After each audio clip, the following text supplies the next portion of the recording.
اگر عوام ساتھ نہ دیں، حضرت ابراہیم موجود ہوتے ہیں، حکومت نمرود کی ہوتی ہے۔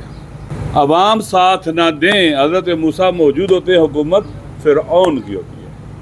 عوام ساتھ نہ دیں، امام حسین کا گلا کاٹ کے نیزے پہ بلند ہوتا ہے، ان کی رسول پاک کی بیٹیاں نواسیاں قیدی ہوتی ہیں، اور حکومت کس کی ہوتی ہے؟ یزید کی، ظالم کی۔ اب عوام خود سوچ لیں، ہم سب خود سوچ لیں، ہم سارے، کیا ہم نے اس فرعونی نمرودی اور یزیدی نظام کے سائے تلے زندگی گزارنی ہے؟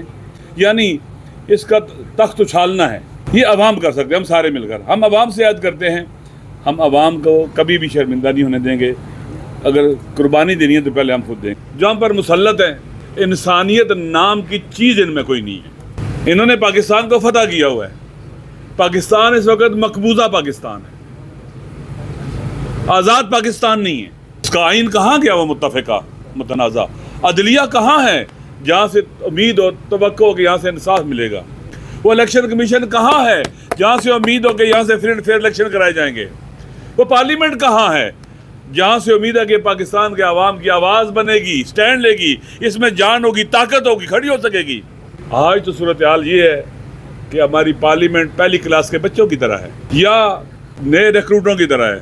اس نے صرف یس کہنا ہے، یس۔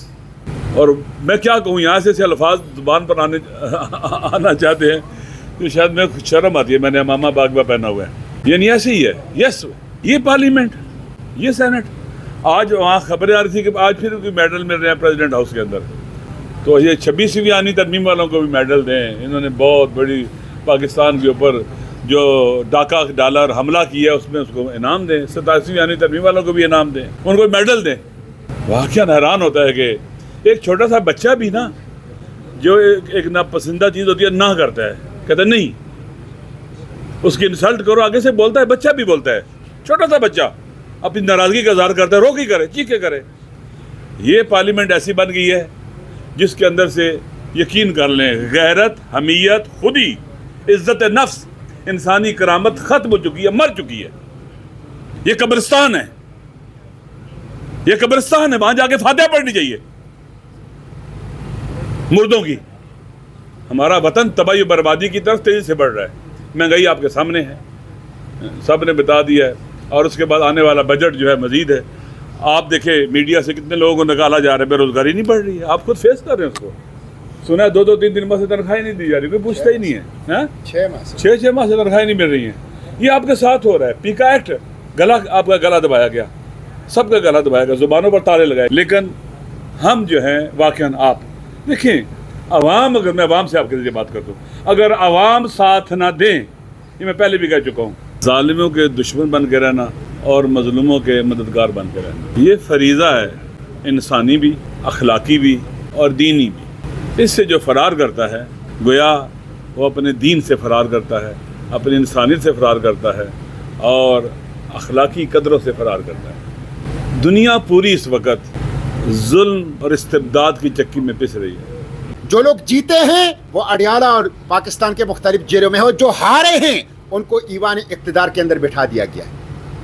معیشت کی صورتحال یہ ہے کہ آج پاکستان کے میڈیا کی رپورٹ ہے 145 روپے پر لیٹر اس غریب عوام کے جیبوں پر یہ حکومت ڈاکہ ڈال رہی ہے۔ 145 روپے پر لیٹر۔ 14 قسم کے ٹیکس بجلی کے بلوں کے اندر ہیں، اور FBR کی ناکامی اور کرپشن کی سزا غریب عوام کو دیا جا رہا ہے۔ پیٹرول، ڈیزل، بجلی، گیس، ادویات اور کچن آئٹمز، ان کی قیمتیں بڑھاتے ہیں اور کچھ نہیں کر رہے۔ یہ ایک عذاب ہے، یہ حکومت جو عوام کے اوپر مسلط ہے۔ اسی طرح امن و امان کی صورتحال ہے۔ اس لیے یہ ایک ناکام حکومت ہے، اور اس ناکام حکومت کی ناکامی کی سزا پاکستان کے عوام جو ہیں وہ بھگت رہے ہیں۔ کل ہم اڈیالہ جیل کے سامنے بیٹھے تھے، صوبائی اسمبلی کے ممبران بھی تھے، قومی اسمبلی کے ممبران، سینٹ کے ممبران بھی، اور عمران خان کی بہنیں بھی موجود تھیں، تینوں۔ وہ صرف یہ چاہتے ہیں کہ اپنی بھائی سے ملاقات کر لیں۔ 6 ماہ سے کوئی ملاقات نہیں ہو رہی۔ پاکستان کے سب سے مقبول لیڈر کو آپ نے قید تنہائی کے اندر رکھا ہوا ہے۔ ان کو سزا کس بات کی دی جا رہی ہے کہ پاکستان کے عوام نے ان کو 2/3 میجورٹی دی ہے۔ اس لیے یہ ظلم ہے، فاشزم ہے۔ اور میں یہ بات اپنے قائدین کے سامنے کہتا ہوں کہ جب تک ووٹ کی طاقت کو تسلیم نہیں کرو گے اور جب تک انتخابات صرف ڈرامہ ہوگا، پاکستان ٹھیک نہیں ہو سکتا. پاکستان کو ٹھیک کرنا ہے تو ووٹ کی طاقت تسلیم کرو، اس کے سامنے سر جھکاؤ. یہ عوام کا فیصلہ ہے، عوام مالک ہے. الیکشن کمیشن لونڈی نہ ہو، الیکشن کمیشن آزاد ہو. مصطفیٰ نواز صاحب اور پارلیمنٹیرینز موجود ہیں. کانسٹیٹیوشن کے آرٹیکل 218 کے شیک 3 کے مطابق 5 فرائض ہیں الیکشن کمیشن کے. وہ 5 فرائض ہمارے الیکشن کمیشن نے کبھی پورے نہیں کیے. اس لیے پاکستان کو ٹھیک کرنا ہے تو اس بنیادی غلطی کی اصلاح کرنی ہوگی. میں ایک دفعہ پھر اپنے قائدین کو، تحریک تحفظ آئین پاکستان کے تمام لیڈرشپ کو، ورکرز کو یہ یقین دلاتا ہوں کہ پاکستان رائٹس موومنٹ پاکستان کی جنگ میں ان کے ساتھ ہے، عوام کی جنگ میں ان کے ساتھ ہے، جمہوریت کی جنگ میں ان کے ساتھ ہے. اقبال اور قائد کے پاکستان کو غلامی سے آزاد کرنے کی اس جنگ میں پاکستان رائٹس موومنٹ، تحریک تحفظ آئین پاکستان کے ساتھ ہیں اور ہم مل کر انشاءاللہ یہ جنگ لڑیں گے. بہت شکریہ. کہ پاکستان کی تاریخ میں معیشت اتنی خراب کبھی نہیں تھی. کبھی بھی پاکستان کے عوام کے لیے اتنی مشکلات نہیں ہوئی تھیں.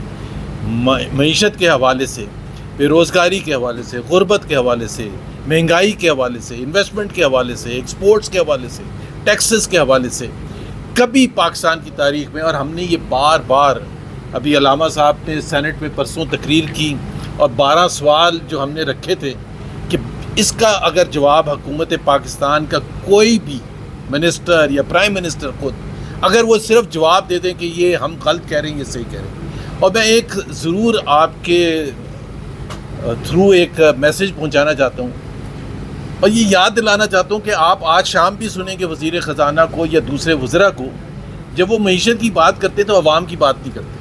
کبھی بھی ایک انڈیکیٹر بات نہیں کرتے کہ عوام کے لیے کیا بہتری آئی ہے. Current account deficit, fiscal deficit, I M F loan, I M F approval, World Bank کا اپروول، ہمارے دوست ممالک کی طرف سے ہمیں پیسہ ملنا، سعودی عربیہ کی طرف سے، جس کا ہم ظاہر ہے شکر گزار ہیں. اس کی بات کرتے ہیں، اس حد تک بات کرتے ہیں. فسکل سرپلس کی بات کریں گے کبھی بھی. اور آپ لوگ جب ان سے ملتے ہیں تو پوچھیں کہ بھائی عوام کی بھی تو بات کریں. مہنگائی کیا کم ہو گئی ہے؟ کیا غربت کم ہو گئی ہے؟ کیا بے روزگاری کم ہو گئی ہے؟ اور یہ جب میں کہہ رہا ہوں یہاں اس فورم پر کھڑے ہو کے اور بار بار کہتے ہیں پاکستان کی تاریخ میں اتنی غربت کبھی نہیں تھی جو اس وقت ہے. 45% ورلڈ بینک کے حوالے لحاظ سے. پاکستان کی اپنی حکومت کی رپورٹ کے حوالے سے 29% ہے جو پھر بھی تاریخ میں سب سے زیادہ ہے. بے روزگاری حکومت کے نمبر کے حوالے سے 21 سال کی بلند ترین شرح پر ہے. پاکستان میں جتنے ٹیکسز اس وقت ہیں کہ وہ برداشت سے باہر ہیں. اور جب وہ حکومت عوام کے لیے مشکلات میں ٹیکسز کی وجہ سے اضافہ ہو گیا کیونکہ ایف پی آر فیل ہو گیا، کیونکہ حکومت اکانومی کو ایکسپینڈ کرنے میں ناکام ہوئی ہے، تو انہوں نے پھر ایک نیا حربہ استعمال کرنا شروع کر دی. نام لیا انٹرنیشنل آئل پرائسز کا کہ جی پوری دنیا میں ایک ایسا بحران آ گیا، تیل کی قیمتیں بڑھ گئی ہیں، اس وجہ سے ہمیں یہاں بھی قیمتیں بڑھانی پڑیں. اب تیل کی قیمت کے بہانے آپ نے پیٹرولیم لیوی جو کہ ایک ٹیکس ہے، ایک موٹر سائیکل والا جب پیٹرول پمپ جاتا ہے تو اس سے آپ 148 روپے فی لیٹر ٹیکس لے لیتے ہیں. یہ کہاں کا انصاف ہے؟ اور اگر مہنگائی انٹرنیشنل آئل پرائسز کی وجہ سے آئی تھی پیٹرول میں